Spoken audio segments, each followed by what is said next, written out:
अंधकारावर मात करत नागपुरातील 16 वर्षीय दृष्टीबाधित जलतरणपटू ईश्वरी पांडेनं नवा विक्रम नोंदवलाय।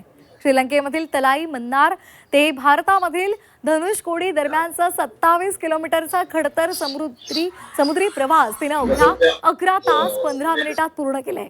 पार्क स्ट्रेट पार करणारी ती जगातली पहिली नेत्रहीन जलतरणपटू ठरलेली आहे आणि तिने विश्व विक्रम सुद्धा केलेला आहे।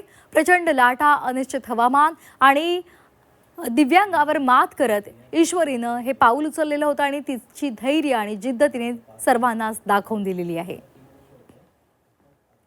मी माझी तयारी पहिले मी NIT मध्ये 5 ते 6 तास प्रॅक्टिस करायची आणि मग मजरे तलावावर 5 ते 6 तास प्रॅक्टिस करायची। खिमशीच्या तलावावर 5 ते 6 तास प्रॅक्टिस करायची।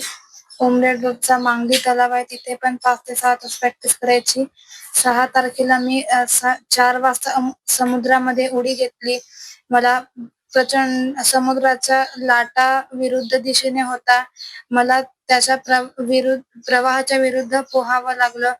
2-3 तास माझे असेच गेले। मला लाटा मागे खेचत होत्या, समोर जाऊ नव्हत्या देत आणि जेव्हा मग मी अंतर कंप्लीट केलं तेव्हा मला खूप आनंद झाला आणि मी 11 तास 15 मिनिटात हे अंतर कंप्लीट केलं।